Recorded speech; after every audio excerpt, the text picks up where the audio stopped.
चिरकाल से दो विचारधाराओं में काफ़ी कुछ संघर्ष चलता रहा है।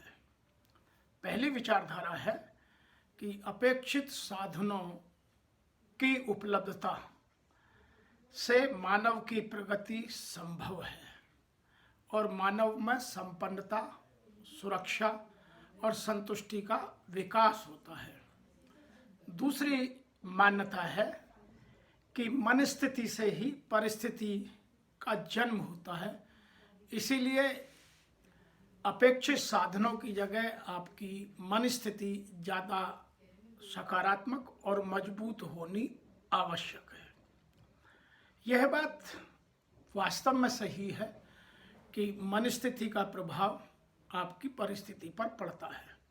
परिस्थितियों आपके नियंत्रण के बाहर है, लेकिन मन स्थिति आपके पूर्ण नियंत्रण में है। आप जब चाहें, जैसे चाहें, वैसे आप अपनी परिस्थिति का आकलन कर सकते हैं। आप उसी परिस्थिति को सकारात्मक में भी देख सकते हैं और उसी परिस्थिति को नकारात्मक रूप में भी देख सकते हैं। मैं एक उदाहरण के साथ आपके साथ बात कर रहा हूँ। एक साधु थे, बहुत पहुँचे हुए साधु थे। वो अक्सर अपने भक्तों के घर आया जाया करते थे। तो एक बार किसी भक्त ने कहा कि आप मेरे शहर आइए।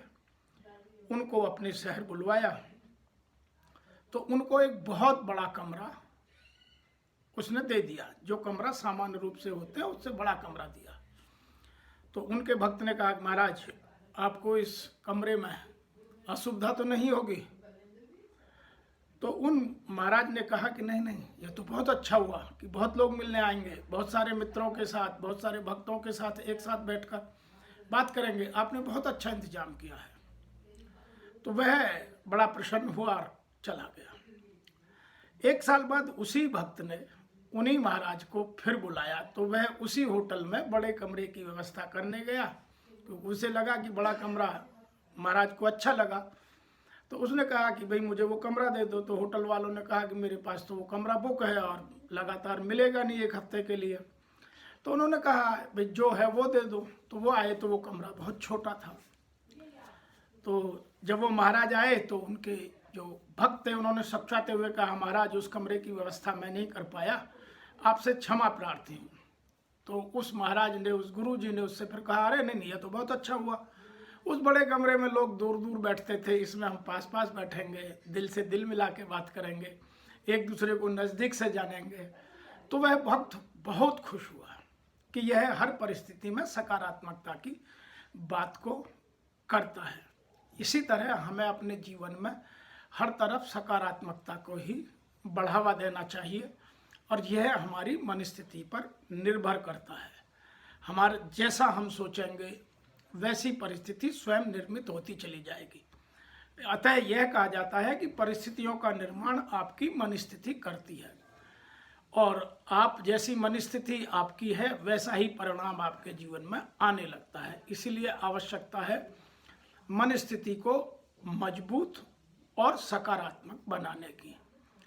आइए मैं आज आपको 5 उन आदतों की बात बताता हूँ जो आपको इमीडिएटली, यदि आपके जीवन में हैं, नहीं है तो बहुत अच्छी बात है, यदि है तो आप उन्हें इमीडिएटली बदल दीजिए, ताकि आपकी आदत या आपकी मनस्थिति सदैव लोगों के साथ समन्वय की और सकारात्मकता की बन जाए।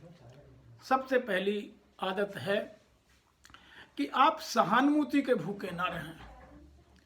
सहानुभूति आदमी को खा जाती है।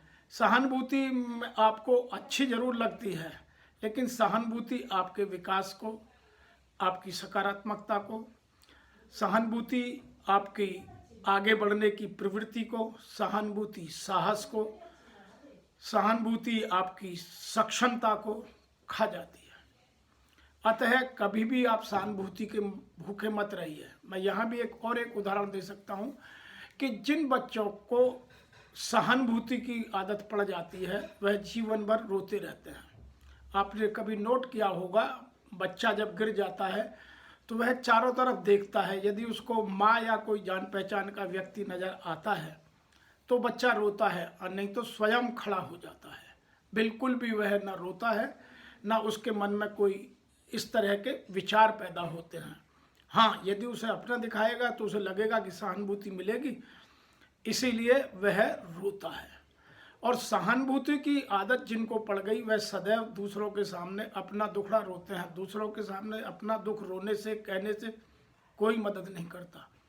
आपको यह आदत डालनी होगी कि मैं अपनी अच्छी बात तो लोगों के साथ शेयर करूं, लेकिन किसी के साथ अपनी दुख को या अपनी असुविधा को शेयर ना करूं, ताकि मुझे सहानुभूति की आवश्यकता ही ना पड़े।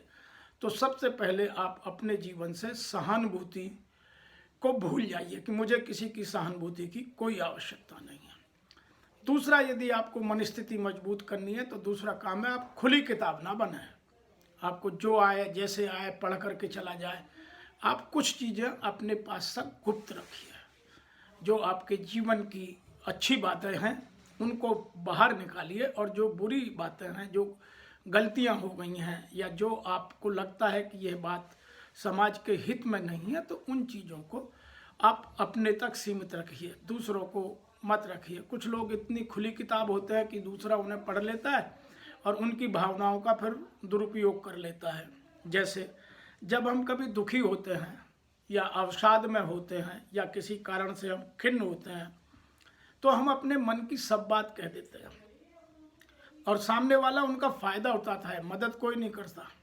इसीलिए यदि आपको जीवन में देखा होगा, जब भी कभी आप किसी के साथ बात करें तो दृढ़ निश्चय के साथ, दृढ़ विचारों के साथ अपनी बात दृढ़ता से, साहस से, सही शब्दों में कहिए। किसी के सामने अपनी मनोभावनाओं को, मनोदशाओं को उजागर मत होने दीजिए, अन्यथा वह आपका दुरुपयोग कर आपको कभी भी या तो अपने जीवन में इस्तेमाल करेगा या धोखा दे देगा। तो आप अपनी मनोस्थिति को मजबूत करने के लिए खुली किताब बिल्कुल मत बनिए।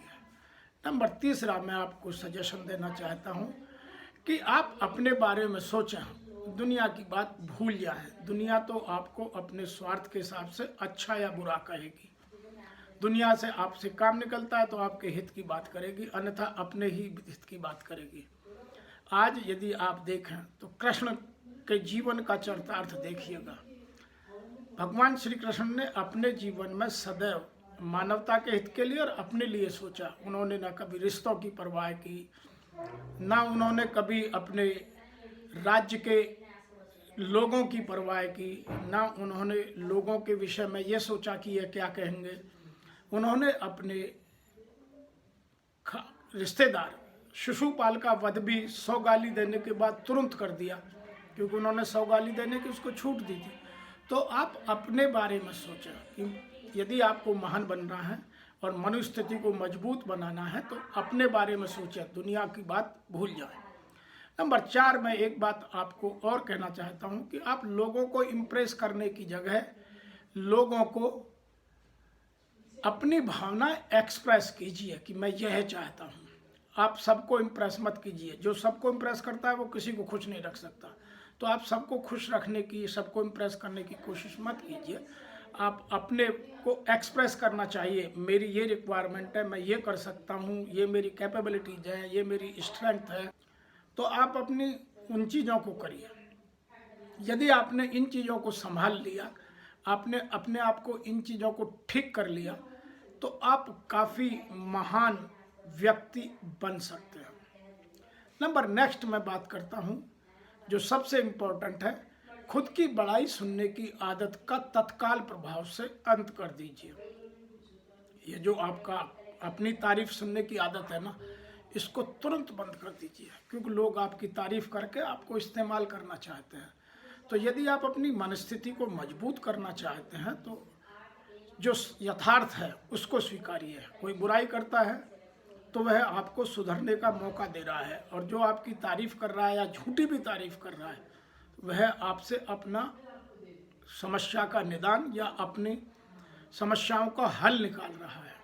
अतः मैं आपको यह निवेदन करता हूं कि आप यदि अपने जीवन में अपनी मनस्थिति को बहुत मजबूत बनाना चाहते हैं, विकासशील बनना चाहते हैं, साहसी बनना चाहते हैं, तो इन पांचों चीज़ों का आज से अभी से तत्काल प्रभाव से इनका अपने जीवन में अमल कीजिए और इन पांचों आदतों को छोड़ दीजिए। तब देखिए आपके जीवन में कितना बदलाव आता है। आज इतना ही, फिर आपसे शीघ्र मिलते हैं नई एक आपको विचारधारा के साथ।